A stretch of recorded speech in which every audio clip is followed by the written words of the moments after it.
اعوذ باللہ من الشیطان الرجیم بسم اللہ الرحمن الرحیم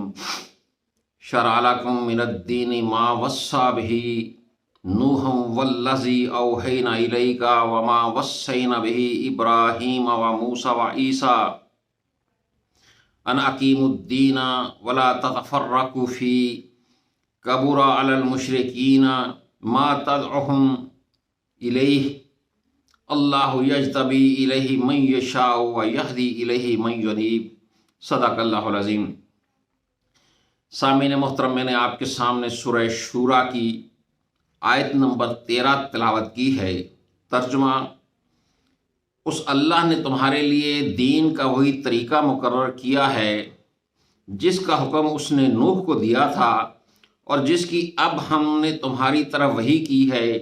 اور جس کا حکم ہم نے ابراہیم اور موسیٰ اور عیسیٰ کو دیا تھا کہ دین کو قائم کرو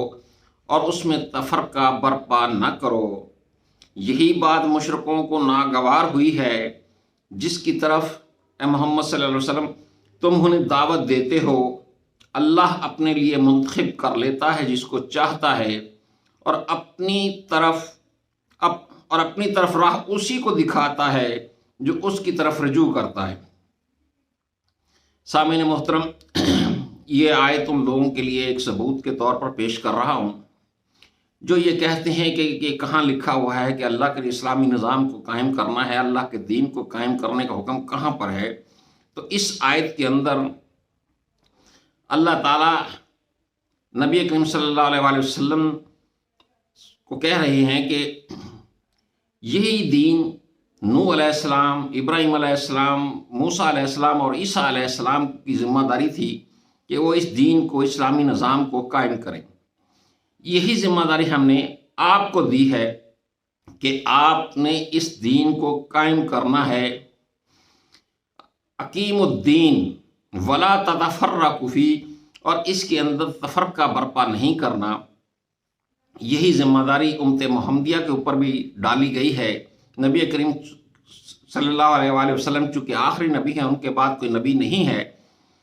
اس لیے اب یہ ذمہ داری تا قیامت امت محمدیہ کو سونپ دی گئی ہے کہ اس نے اللہ کا دین، اللہ کا اسلامی نظام نافذ کرنا ہے، قائم کرنا ہے۔ اور ولا تتفرقوا فیہ، اور اس کے اندر تفرقہ پیدا نہیں کرنا۔ تفرقے سے مراد یہ ہے کہ اس کے اندر غیر اسلامی قوانین کی پیوند کاری نہیں کرنی، اللہ کے قوانین کو ہٹا کر دوسرے نظاموں کے قوانین اس کے اندر نہیں جوڑنے۔ اور یہ بھی نہیں ہے کہ تم اس میں سے کچھ لوگ تمہارے میں سے انکار کر دیں کہ نہیں، ہم دین کو قائم نہیں کرتے، جیسا کہ ہمارے معاشرے کا المیہ ہے یہ۔ اور اسی چیز کو یہ مشرکین، جو مشرک اللہ کے قوانین کے ساتھ دوسرے کے قوانین کو جوڑنے والوں کو مشرک کہا گیا ہے، کہ وہ کہتے ہیں کہ نہیں،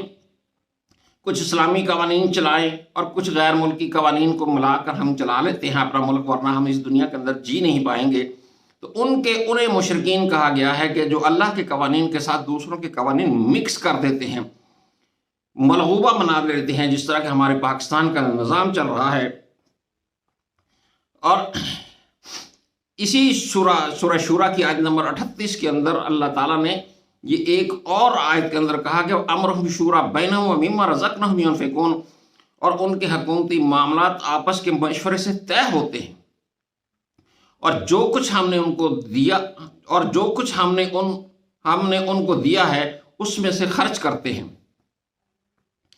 حکومتی معاملات مشورے کے ذریعے طے کیے جاتے ہیں۔ اور اسی صورت کے آیت 38 کے اوپر 37 اور نیچے 39، اس کے اندر باقاعدہ ان لوگوں کی صفات دی گئی ہیں جن سے مشورہ کیا جانا ہے۔ لیکن چونکہ زمانہ بدل گیا ہے، ہر آدمی سے مشورہ لیا جاتا ہے، مجلس شورا تو ہوتی نہیں ہے، ہر آدمی سے مشورہ لیا جاتا ہے، تو ہر آدمی پابند ہے کہ وہ اپنی بہترین صلاحیتوں کو خرچ کرے۔ یہاں جو کہا گیا کہ مما رزقناہم ینفقون، اور جو کچھ ہم نے ان کو دیا ہے اس میں سے خرچ کرتے ہیں، اس کا مطلب یہ ہے کہ اللہ تعالیٰ نے جو عقل و شعور، صلاحیت، قابلیت، سوچنے سمجھنے کی طریقہ جو کچھ اللہ تعالیٰ نے ہمیں دیا ہے اسے سوچ کر ہم نے مشورہ دینا ہے، حکومت کو اپنے نمائندے مقرر کرنے ہیں کہ یہ ہمارے نمائندے ہیں، بہترین لوگوں کو ہم نے دینے ہیں اور ہم اس کے پابند ہیں۔ جو لوگ غلط نمائندوں کو چنیں گے وہ آگے جا کے اللہ تعالیٰ کے سامنے اپنا حساب کتاب خود پیش کریں گے، اور اگر ان نمائندوں نے جا کر اسلامی نظام کے بخیے ادھیڑ دے، جیسا کہ ہمارے ملک کے اندر عام روٹین ہے، ہماری جتنی بھی پارٹیاں ہیں اللہ اور اس کے رسول کے سارے قوانین کو بدلتی ہیں، یہ آپ گواہ ہیں اس چیز کے۔ یہ چونکہ ہمارے چنے ہوئے نمائندے ہیں، اس کی سزا نمائندوں کو تو ملے گی، ہمیں بھی اتنی ہی سزا ملے گی جتنی یہ نمائندوں کو ملے گی۔ لہٰذا اللہ تعالیٰ نے حکم دیا ہے کہ اقیم الدین، دین کو قائم کرو، اسلامی نظام کو قائم کرو، اور ہم قرآن کے ہر قانون کے پابند ہیں۔ اگر حکومت ہم سے مشورہ کرتی ہے اور ہم غلط نمائندے چن کر انہیں سپرد کر دیتے ہیں تو حکومت کے ساتھ جو ہوگا، اصل چیز تو یہ ہے کہ جب میں اپنے رب کے سامنے جاؤں گا تو اللہ مجھ سے سوال کرے گا کہ ما دینک کا، تیرا دین کیا تھا، تیرا نظام کون سا، تو کس نظام کو پسند کرتا تھا، کس نظام کا تو حمایتی تھا۔ تو وہاں کس قبر کے سوال کا جواب ہمیں سوچ کر جانا چاہیے، اس کے اوپر عمل کرنا چاہیے۔ وما علینا الا البلاغ۔